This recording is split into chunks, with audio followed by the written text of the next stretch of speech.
और बड़े सन्यासी हुए हैं, बड़े संत हुए हैं जिन्होंने लगातार पाप, अत्याचार, अन्याय से संघर्ष किया है। गुरु राम सिंह कूका पंजाब से हुए हैं, आप सबने उनका नाम सुना होगा।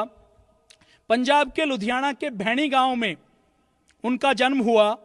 बचपन से ही उनकी मां ने उनको सिख गुरुओं की जीवन गाथाएं सुना सुनाकर देशभक्ति की भावना भर दी और उन्होंने उस समय अपना एक संप्रदाय बनाया, नामधारी संप्रदाय के नाम से। उसमें 7 लाख से अधिक व्यक्ति जुड़े हुए थे और उन्होंने उस समय उनको आह्वान किया कि इन अंग्रेजों की सत्ता को उखाड़ना है, इन अंग्रेजों की सत्ता से सहयोग नहीं करना।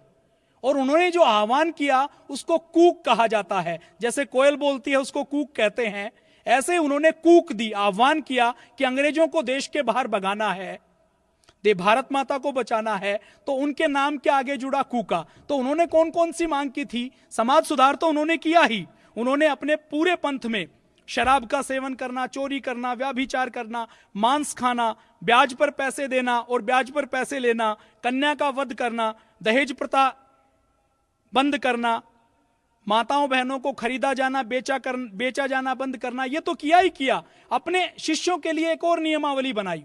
हम लोग ये मानते हैं कि स्वदेशी का नारा महात्मा गांधी ने दिया या लोकमान्य तिलक जी ने दिया। उससे पहले स्वदेशी की जो भावना गुरु राम सिंह कूका जी ने दी, महात्मा गांधी जी की भावना तो उसके बहुत बाद की है। गुरु राम सिंह कूका जी ने कहा कि मेरा कोई भी कूका, अपने अनुयायियों को वो कूका कहते थे, कोई भी कूका ईस्ट इंडिया कंपनी की नौकरी नहीं करेगा, चाहे वो भूखा मर जाए। उसके बाद दूसरा उन्होंने नियम लगाया कि मेरा कोई भी कूका, कोई भी सदस्य अंग्रेजों की शिक्षा पद्धति से शिक्षा ग्रहण नहीं करेगा। तीसरा उन्होंने नियम दिया कि अगर कोई अंग्रेज अधिकारी कोई आदेश देता है तो कोई भी कूका उस आदेश का पालन नहीं करेगा।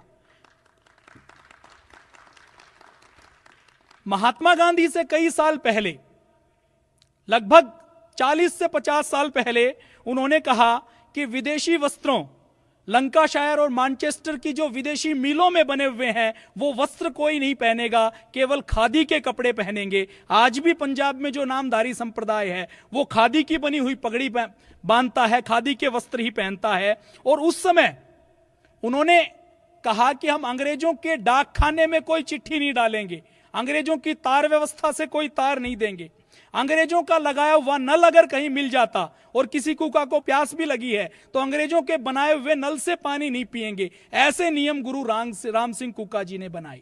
वो भी एक संत थे, एक सन्यासी थे, एक गुरु थे। 1860 में, 1870 में जब यह आंदोलन चरम सीमा पर था कि देश को अगर जोड़ना है तो हिंदी भाषा प्रयोग में लानी पड़ेगी, तो उस समय उन्होंने भी बल दिया था। यद्यपि उस क्षेत्र में पंजाबी चलती है तो भी उन्होंने कहा था कि हम अधिक से अधिक हिंदी भाषा का प्रयोग करें। उस समय का जो एक अंग्रेज अफसर है R.G. टेलर, वो अपने उच्च अधिकारी को जो रिपोर्ट देता है उस रिपोर्ट में क्या लिखता है, इसकी 3 लाइनों की चर्चा हम करेंगे तो हमें पता लग जाएगा कि साधु संतों का कितना बड़ा योगदान है। वो अंग्रेज अफसर कहता है, वो कहता है कि मेरा यह सुनिश्चित विचार है कि कूका आंदोलन का उद्देश्य अंग्रेजों से युद्ध करना है। देश में हमारे विरुद्ध गहरा षड्यंत्र चल रहा है। राम सिंह कूका ने 7 लाख विद्रोहियों को तैयार किया है, अनुयायी नहीं कह रहा, विद्रोहियों को तैयार किया है। और ये 7 लाख व्यक्ति गुरु राम सिंह कूका के इशारे पर अपनी जान तक देने के लिए तैयार हैं। इनका एक ही उद्देश्य है, ये हमें देश के बाहर निकालना चाहते हैं। ये एक संत के पीछे 7 लाख व्यक्ति खड़े थे।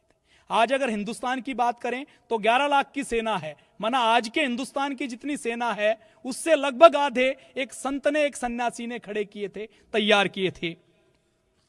और गुरु राम सिंह कूका जी के जितने भी शिष्य हैं वो ये नहीं मानते कि गुरु जी अब नहीं रहे, गुरु जी ने अब अपने शरीर को छोड़ दिया। उनका मानना यह है कि हमारे गुरु जी एक ना एक दिन दोबारा जरूर आएंगे।